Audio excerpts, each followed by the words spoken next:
गोस्वामी वही हैं जिन्होंने अखलाक के मामले मामले को बहुत बड़ी ताकत के साथ उठाया, पूरी ताकत के साथ उठाया, देश ने सबने देखा। तो किसी हिंदू ने उस पे सवाल नहीं खड़ा किया। ये जरूर कहा कि जब आप अखलाक का मामला दिखाएं तो इस देश में 2014 से 2099 तक जो 150 हिंदू मुसलमानों ने मॉब लिंचिंग में मारे हैं उसकी बात होनी चाहिए। तो फिर कश्मीर में जो मॉब लिंचिंग हुई थी उसकी बात भी होनी चाहिए। फिर सिखों की मॉब लिंचिंग हुई थी उसकी। तो ये जो काउंटर बनने लगा उसको अर्नब ने जगह दी अपने अपने प्रोग्राम्स के अंदर, और दिल्ली की सियासत है वो कमजोर हो रही है। अब अगर सोनिया गांधी का नाम एंटीनो माइनो था तो अगर उसने कह दिया तो उसमें क्या बुरी बात है भाई? कौन सी बुरी बात हो गई? उसने कुछ नई बात तो नहीं कही है। तो अब कि भाई भारत में मुसलमानों को कुछ खास उनको अलग से दिया जाना चाहिए क्योंकि वो माइनॉरिटी में है। मैं गोपाल अयंगर साहब, सरदार पटेल, इन लोगों के वर्बेटम बता देता हूं। उन्होंने कहा कि आपकी ये सोचने की जुर्रत भी कैसे हुई? आपकी वजह से हम अपने इलाकों में नहीं जा रहे। जो आपने मजहब के नाम पे कत्ल गारत की है, लाखों हिंदुओं में गुस्सा है और अभी उनका खून नहीं सूखा है, और आप हमसे कहते हैं कि आपको विशेष रियायतें चाहिए। आप लोगों ने पाकिस्तान बनवाने में पूरी ताकत से जान लगाई और पाकिस्तान बनवाया, और पाकिस्तान बनवाने के बाद आप गए नहीं। तो आप ये चाहते हैं कि अब हम भारत में आपको विशेष रियायतें दे दें। उनका ये मुमकिन नहीं है, हम नहीं दे सकते। क्या? तो उन्होंने कहा अगर मेरा बस चले तो मैं इस संविधान में आग लगा दूंगा। अब सवाल यह है कि जब आप उस बनी हुई जो चीजें चली आ रही हैं, अगर आप उससे बाहर निकलने की कोशिश करते हैं, कोई नए तरीके से अपनी बात का अंदाज रखते हैं, तो बहुत सारे जो बने हुए मापदंड होते हैं, जो पहले से बने हुए सिस्टम होते हैं, उनको बड़ी तकलीफ होती है क्योंकि वो नए सांचे के साथ अपने आप को ढालना नहीं चाहते, और नया सांचे वाला पुरानों को तोड़ता है तब एक नए क्रिएशन करता है। अर्नब गोस्वामी हिंदुस्तान की सहाफत में एक वो चेहरा है जिसने बहुत सारी बातें जो हमारे मुल्क में जिसको कहने से परहेज किया जाता था या उनकी तरफ बहुत निशान गोई भी बड़ी चलते फिरते बहुत हल्के से होती थी, और लोग ये समझते थे कि जिन चीजों को हम अवॉइड करते रहे किन्हीं कारणों से, किन्हीं वजूहात से, वो ज्यादा ज्यादा इस देश को खा रही हैं, ज्यादा इस देश को नुकसान पहुंच रही हैं। लिहाजा अर्नब गोस्वामी ने उन इश्यूज को उठाना शुरू किया, और जब आप ऐसी चीजें उठाते हैं और बहुत सारे सब आपके खिलाफ होते हैं लोग, क्योंकि एक नई नई नई बात आप कहते हैं, नए अंदाज में कहते हैं, तो उनका आपस में गिरोह हो जाता है। तो आप भारत का इस वक्त जो माहौल है, आप देखिए कि भारत की पॉलिटिक्स में भी एक स्टेटस इसको जो बना हुआ था, उसको एक नई सोच ने, नए अंदाज में नरेंद्र मोदी ने तोड़ा। उसी तरीके से भारत की सहाफत में जब अर्नब गोस्वामी आए और जब वो इस पोजीशन में आए कि वो मालिक की हैसियत में हो, वो टॉपिक को तय करें, वो उस टॉपिक को बयान करने का अंदाज तय करें, उनके ऊपर मालिकों का दबाव ना हो, उनके ऊपर एडवर्टाइजर का दबाव ना हो, तो उन्होंने उन बातों को ज्यादा सख्त लहजे में, पुरजोर तरीके से, चिल्ला चिल्ला के कहा, क्योंकि बहुत धीरे आवाज में बात करने से चीजें शायद उतनी बेहतर नहीं होती। इस देश में एक लंबे वक्त से सेकुलरिज्म की बारे में बात होती है, सारे मजहब, सारे धर्म बराबर हैं, मजहब नहीं सिपाता हमें आपस में बैर रखना। देखिए माइनॉरिटी है, मुसलमान है, दंगे में मुसलमान का अगर कहीं कोई रोल ज्यादा एक्टिव होगा तो उसको नहीं कहना है, और कहीं कोई मंदिर जलेगा तो कहेंगे कि एक धर्म स्थल को जला दिया गया, और अगर कहीं कोई मस्जिद जल गई या मस्जिद के अलावा कोई कब्रों पे कुछ हो गया तो उसको इस्पात कर दिया जाएगा। इंतहा तो यहां हो गई कि इस देश में सबसे बड़ा अखबार का जो ग्रुप है, जहां अर्नब गोस्वामी पहले नौकरी करा करते थे, उन लोगों को लगता है कि एक नैरेटिव बिकता है, लिहाजा एक एक एक एक आप कहिए पूजा स्थल, जब आप पूजा स्थल कहते हैं तो एक मोरलेस लोग ये मानते हैं कि ये हिंदुओं की जगह है। अब किसी एक मस्जिद के अंदर किसी मौलवी साहब ने कोई गुनाह किया या कोई उसमें ऐसा काम किया जो शायद उन्हें वहां नहीं करना चाहिए था, तो टाइम्स ऑफ इंडिया के अंदर फ्रंट पेज पे खबर छपी कि एक रिलीजियस प्लेस के अंदर एक पुजारी को पकड़ा गया, और हम उस पुजारी का एक कैरिकेचर भी बना दिया। जब अंदर खबर में गए तो पता चला ये कोई मौलवी साहब है, कोई मुसलमान है जिसने मस्जिद में किसी बच्चे के साथ गड़बड़ की है। तो आपने खबर के ऊपर एक साधु बनाया और खबर ये लिखी। तो अब ये मतलब एक आम आदमी को लगता है कि भाई ये क्या तरीका है? अगर आप क्राइम की बात करें तो क्राइम कोई करे, आप नाम लिखें, उसका उसका मजहब भी बताएं। तो ये लगातार चला आ रहा था। जबकि हम सहाफत में जब आए थे तब ये कहा जाता था कि भाई हिंदू और मुसलमान टर्म को इस्तेमाल नहीं करना है ताकि उससे लोगों में और झगड़ा ना फैले। लेकिन जब आप ये कहने ही लगे तो फिर दोनों तरफ की बात कहिए। तो इस किस्म की नैरेटिव बने और उसमें अर्नब गोस्वामी आए तो उन्होंने कहा कि राष्ट्र क्या है, इस्लाम क्या है, ये आतंकवाद का मजहब क्या है, ये कौन से मजहब के लोग हैं जो आतंकवाद करते हैं, और अगर मजहब के लोग आतंकवाद करते हैं तो फिर मजहब के लोग ये क्यों कहते हैं कि ये हमारे मजहब का हिस्सा नहीं है। क्योंकि दुनिया में जितना भी मजहब की बातें लोग कह रहे हैं, जो भी इस्लामिक आतंकवाद की बात हो रही है, लोग उसमें कुरान शरीफ का जिक्र जो है कोई हिंदू या पंडित या ब्राह्मण नहीं कर रहा है, खुद मुसलमान करते हैं, बड़े बड़े आलिम करते हैं। और अगर वो करते हैं तो जो जिसको कहा जाता है कि ये कुछ लोग हैं और मेजोरिटी नहीं है, तो वो मेजोरिटी जो है इतना बड़ा जघन्य अपराध हो रहा हो, इतना हीनियस क्राइम हो रहा हो कि आप एक किताब को, एक मजहब को और बदनाम कर रहे हैं, तो फिर वो मेजोरिटी के लोगों को उनके खिलाफ एक उनके साथ खड़ा होना चाहिए, उनकी मुखालफत करनी चाहिए। तो हमने ये देखा कि वो तमाम सारे लोग जो हैं टेलीविजन पे आएंगे, अखबारों में आएंगे, इधर उधर जाएंगे, वो उस बातचीत में उन लोगों की मजम्मत नहीं करते हैं, बल्कि लगता है कि बहुत साइलेंट होकर के, बहुत खामोशी से उन बातों को सपोर्ट करते हैं वो। लेकिन क्योंकि उनको एक सोसाइटी ऐसी है जहां जहां उनकी मेजोरिटी नहीं है, तो उनको बीच बीच में नहीं, ये कुछ लोग हैं, खराब लोग हैं, ये इस्लाम के बारे में नहीं जानते और ये मिस रिप्रेजेंट कर रहे हैं। तो आज कन्फ्रंट्रेशन का जो मैं समझता हूं लेवल ये आ गया कि आज लोग कुरान शरीफ को कोट करने लगे। तो ये जितने मौलवी आते हैं, ये अपने अंदर की कमियों को उनको ना मानते हैं, ना और उनको जस्टिफाई करते हैं। तो इस किस्म के नैरेटिव को जब इसने तोड़ना शुरू किया अर्नब ने, तो जो एक बना हुआ सिस्टम चल रहा था कि भाई रमजान आएंगे तो हर हर पॉलिटिकल पार्टी का हर वो नेता जो है गोल टोपी लगाएगा और हरे रंग का कपड़ा गले में डालेगा और इफ्तार की पार्टी देगा। तो ये समझ नहीं आया कि इफ्तार की पार्टी राष्ट्रपति भवन में भी होगी, प्रधानमंत्री निवास में भी होगी और हर गवर्नर भी देगा।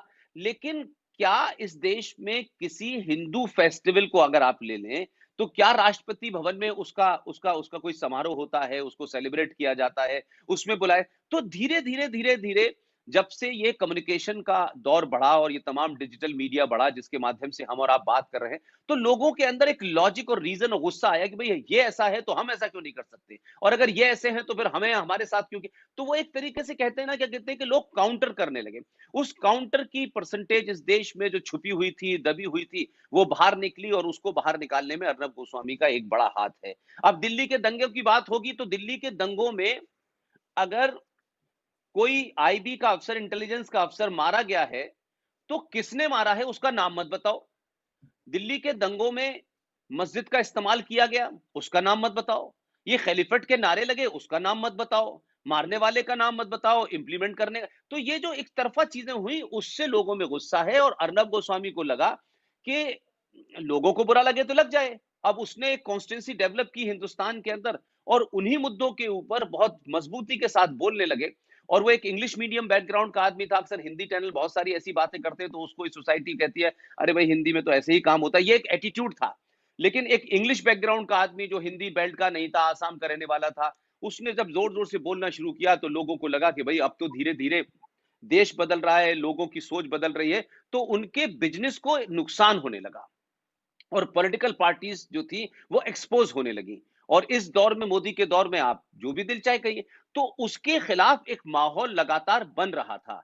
मध्य प्रदेश, महाराष्ट्र की सरकार में जो भी कुछ हुआ आपको पता है वहां क्या क्या हो रहा है। अब उसको एक्सपोज करना उसने जब शुरू किया, उन चीजों को देखना शुरू किया, शशि थरूर की बीवी का मर्डर कैसे हो गया, साइलेंटली हो गया, इस देश में कोई गुस्सा नहीं आया, शशि थरूर फिर भी सेलिब्रिटी बने घूम रहे हैं, उन पे मुकदमा नहीं, दुनिया के तमाम प्रूफ मिलने के बावजूद भी। तो एक एक तरीके से ये नोशन बन गया है कि जो ऊपर के लोग हैं वो कितना भी हीनियस क्राइम करते हैं, उनके बारे में बात नहीं करेंगे। It's not politically correct to say. और यही इन्हीं हालातों में किसी मिडिल क्लास के घर में कोई ऐसी मौत हो जाती तो आज पूरे देश के अंदर उसमें सवाल खड़े होते। तो उस बने हुए नैरेटिव को जो अपर क्लास थी, जो स्टेब्लिश क्लास थी, और जो बने हुए स्टेब्लिश नारे थे, जो स्लोगन थे, जो नैरेटिव थे, उनको तोड़ना शुरू किया। तो वो एक माहौल बन रहा था और उस माहौल के तहत उन ताकतों के खिलाफ एक तरीके से जनमत कह दें या अवाम की जो राय थी वो बदलने लगी थी। तो अर्नब गोस्वामी भारतीय मीडिया में एक सिंबल बना इस बात का कि अर्नब गोस्वामी, अगर कोई ऐसी बात होगी कि किसी हिंदू लीडर ने या किसी हिंदू ने किसी मुसलमान को मारा है, अर्नब गोस्वामी वही है जिन्होंने अखलाक के मामले को बहुत बड़ी ताकत के साथ उठाया, पूरी ताकत के साथ उठाया, देश ने, सबने देखा। तो किसी हिंदू ने उस पर सवाल नहीं खड़ा किया। ये जरूर कहा कि जब आप अखलाक का मामला दिखाएं तो इस देश में 2014 से 2099 तक जो 150 हिंदू मुसलमानों ने मॉब लिंचिंग में मारे हैं उसकी बात होनी चाहिए। तो फिर कश्मीर में जो मॉब लिंचिंग हुई थी उसकी बात भी होनी चाहिए। फिर सिखों की मॉब लिंचिंग हुई थी उसकी। तो ये जो काउंटर बनने लगा उसको अर्नब ने जगह दी अपने अपने प्रोग्राम्स के अंदर। और उस वजह से आज महाराष्ट्र के अंदर जो पूरी फिल्म इंडस्ट्री है वहां क्या हो रहा है आप सबको पता है। तो वो चाहे महेश भट्ट हो, चाहे मुकेश भट्ट हो, चाहे वो खान ब्रादरान हो, वो तमाम सारे लोगों को क्यों प्रॉब्लम है उनको? If they are right, they are fine, तो फिर उनको क्या प्रॉब्लम है? वो करें अपना काम। कोई ये तो नहीं कह रहा कि शाहरुख खान को इस मुल्क में रहने का कोई हक नहीं है, कोई नहीं कह रहा इस बात को। लेकिन भाई, मैसेंजर ऑफ गॉड ईरान में चलती है, उसको अवार्ड मिलता है। भारत में आ जाती है तो तमाम सारे लोगों की संवेदनाएं, सेंसिटिविटी इतनी जबरदस्त हो जाती है। तो भाई, पीके फिल्म में भारत के हिंदुओं की मेजोरिटी का एक भगवान है शिव, उसको आप टॉयलेट में दौड़ा रहे हैं।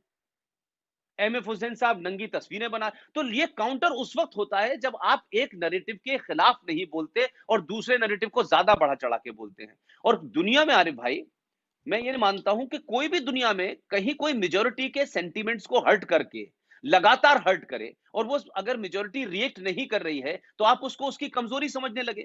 आप समझने लगे कि तो कायर लोग हैं, डरपोक लोग हैं, तो कुछ भी करो। तो आप इस तरीके के अल्फाजों का इस्तेमाल करते हैं। आज भी इस देश में किसी हिंदू ने प्रॉफिट मोहम्मद का नाम, कोई ऐसा नहीं कहता है कि उनके बारे में किसी ने अल्फाज गलत बोले हों। बेबी फातिमा कौन थी, आयशा कौन थी, नहीं बोलते। लेकिन ये जो गुस्सा है, ये उस काउंटर में बोला जाता है। जब असदुद्दीन का भाई कहने लगता है कि भगवान राम की मां कहां कहां जाती थी, इसके कितने बच्चे, तो लोगों को एक एक गुस्सा आता है। उस गुस्से में होता है ना कि आप जब किसी को गाली देते हैं तो आप पलट के ऐसी गाली देते हैं जिससे दूसरे को भी उतना ही पिंच लगे। अब उनके पास जो इतनी समझ है वो दे देते हैं। तो कोई मोहम्मद साहब के बारे में बोल देता है, कोई आयशा के बारे में बोल देता है। तो आप आप ये ऐसा ऐसा कहीं मुमकिन नहीं है कि आप माइनॉरिटी में भी हो, आपको सारे हुकूक भी चाहिए, आपको सब कुछ अपना प्राइवेट भी चाहिए, और संविधान या आइन को आप सेलेक्टिवली माने। आपका दिल करे तो संविधान अच्छा है, आपका दिल करे तो संविधान खराब है। तो ये पार्लियामेंट, जुडिशरी, कॉन्स्टिट्यूशन, ये सेलेक्टिव नहीं हो सकते। ये you have to accept in totality. You can't be choosy in that कि नहीं नहीं, यहां तक तो संविधान अच्छा है, यहां के बाद सुप्रीम कोर्ट अच्छी है, यहां सुप्रीम कोर्ट बुरी है।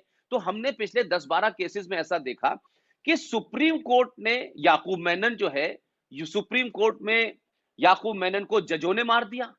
यानी जजों ने उसकी सुनवाई नहीं की तो सुप्रीम कोर्ट पे चार्ज लगने लगा। 3 तलाक पे फैसला सुप्रीम कोर्ट ने दिया तो लोग पार्लियामेंट में चले गए। पार्लियामेंट में अपने भीड़ से, अपने गुस्से से, अपीसमेंट के मामले कांग्रेस ने उस पूरे मुद्दे को बदल दिया तो आपको पार्लियामेंट अच्छी लगने लगी। फिर पार्लियामेंट के अंदर सीए आया, 370 आया, 35 पे आया, वहां पूरी तरीके से उस मेजोरिटी में ला करके एक जो डेमोक्रेटिक तरीका है, जो फंक्शनिंग है भारत की पार्लियामेंट की, उसके तहत उन्हें हटाया। तो बोले नहीं, पार्लियामेंट को कोई हक नहीं है, हमसे पूछा नहीं गया। तो लोगों को अब ये लगने लगा कि you can't be selective like this. No, you have to accept parliament, you have to accept constitution of India, and you accept the judgment of the judiciary. तो ये नहीं हो सकता कि हमारे यहां तो नहीं होगा और दूसरे के यहां होगा। तो उस तरीके से मुझे लगता है कि पिछले 70 सालों में, 80 सालों में भारत के मुसलमानों को इस किस्म की हुकूमतें मिलती रही, इस किस्म का मीडिया मिलता रहा, तो उनको लगने लगा कि नहीं, यू कांट टच मी। आप हमें नहीं पूछ सकते सवाल। आप दुनिया से सवाल पूछें, इससे पूछें, उससे पूछें, हमसे सवाल पूछने का अधिकार नहीं है। आप हमसे सवाल पूछेंगे, हमारे बारे में बात करेंगे तो हम फौरन कह देंगे भाई देखिए साहब, हमारे मजहब में दखल दी जा रही है, हमारे साथ तो नाइंसाफी की। तो ये जो नरेटिव था मीडिया का, ये टूटा और अर्नब गोस्वामी के खिलाफ वो तमाम ताकतें एकजुट हुई हैं। और क्योंकि वहां एक ऐसी सरकार है, उसमें कांग्रेस भी है, उसमें एनसीपी भी है और उसमें शिवसेना भी है, तो उनको पूरे हिंदुस्तान में एक ही राज्य है जहां ये गठजोड़ है, जहां ये कॉम्बिनेशन है। तो उन लोगों का एजेंडा है कि उनकी जो दिल्ली की सियासत है वो कमजोर हो रही है। अब अगर सोनिया गांधी का नाम एंटिनो माइनो था, तो अगर उसने कह दिया तो इसमें क्या बुरी बात है भाई?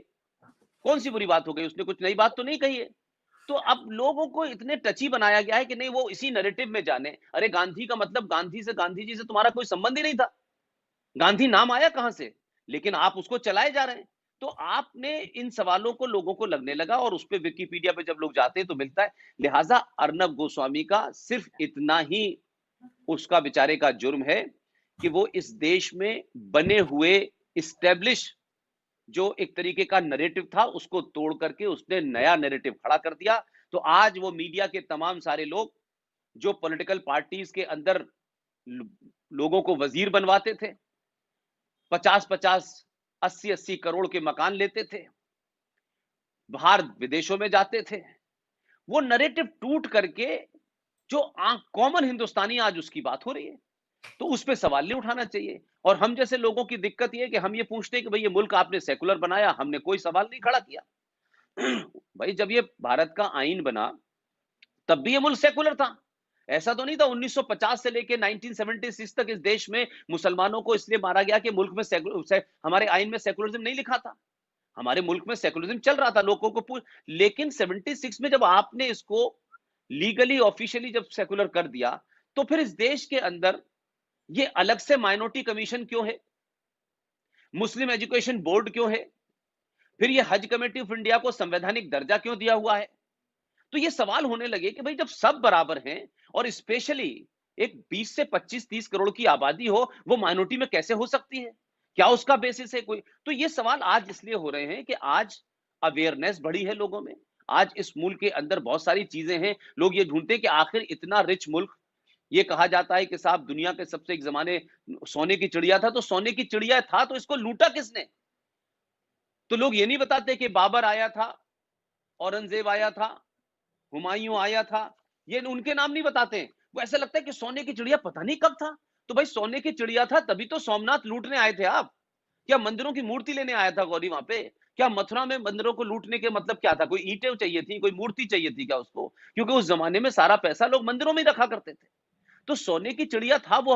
अब हमारे इतिहासकारों ने ऐसा कर दिया कि वो ये बताते ही नहीं कि भैया असली आदमी कौन है, क्योंकि वहां से नैरेटिव ये चलता है कि भारत के मुसलमानों को कुछ छुओ मत, उन्हें कहो मत। तो अर्नब गोस्वामी पे जो आपका सवाल है उसमें मैं यही कहूंगा कि अभी अभी थोड़ी देर पहले कोर्ट से खबर कि कल उनकी सुनवाई होगी, परसों दोबारा उनकी सुनवाई होगी बॉम्बे हाई कोर्ट में, तब तक वो जुडिशियल कस्टडी में रहेंगे।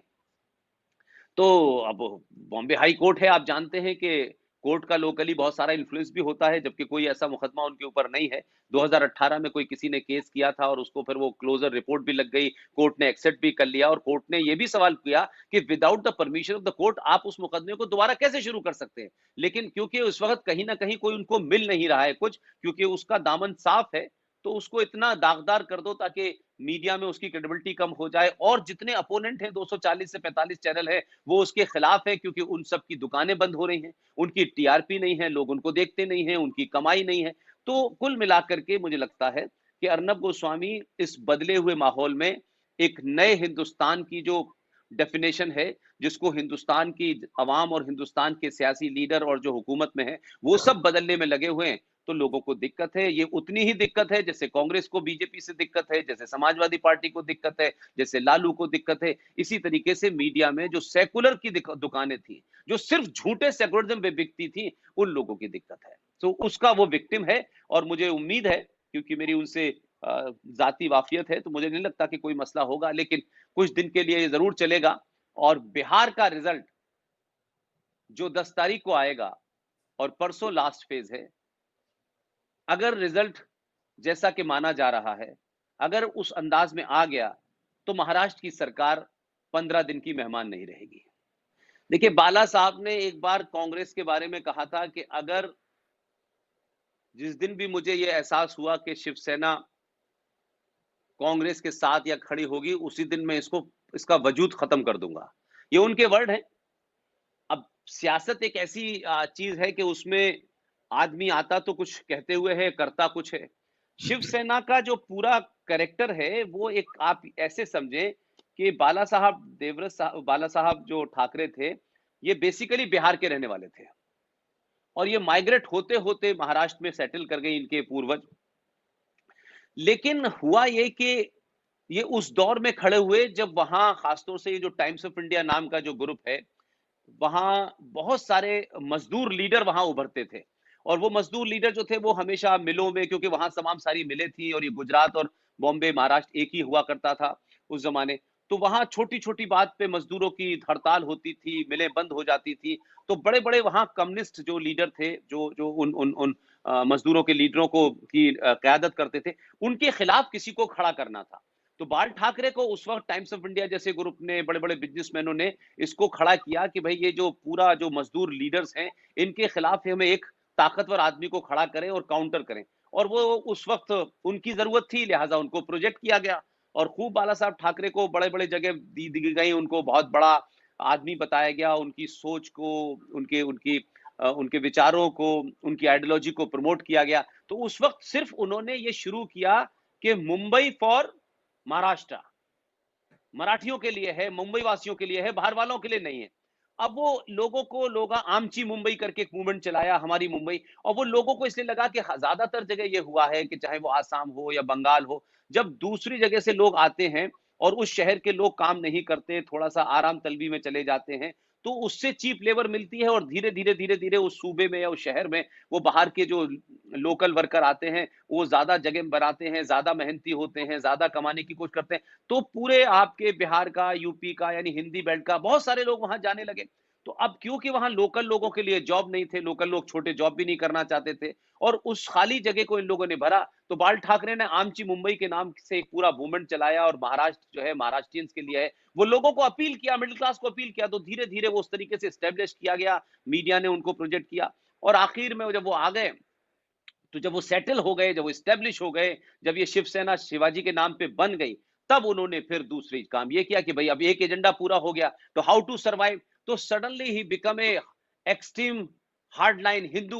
उन्होंने कहा बस अब वो जो पूरा उनका जैसे कहना चाहिए कि उनके सपोर्टर्स थे, सब्जी बेचने वाले, खोमचा लगाने वाले, रेड़ी लगाने वाले, वो धीरे धीरे उनके अंदर एक प्राइड महसूस होने लगी और फिर वो लोग, उन लोगों को लगने लगा कि अगर हम शिवसेना के मेंबर होंगे तो फिर हमारे ऊपर लोकल जो माफिया है, ये उस जमाने की बात बता रहा हूँ, चाहे वो दाऊद इब्रा वो उस जमाने हाजी मस्तान हो, करीम लाला हो, वरदराजन हो, ये तमाम जमाने के उस वक्त के क्या कहते हैं बहुत सारे लोग हुआ करते थे। तो उनकी जो लेगेसी चली आ रही थी उसको काउंटर धीरे धीरे किया, और क्योंकि फिर वो एक ऐसी ताकतवर पार्टी हो गई और पार्टी बनाने के लिए आपको पैसा चाहिए होता है, फिर आप उसके अंदर एक्सटॉर्शन भी शुरू करते हैं, तमाम ये सब चीजें होने लगी।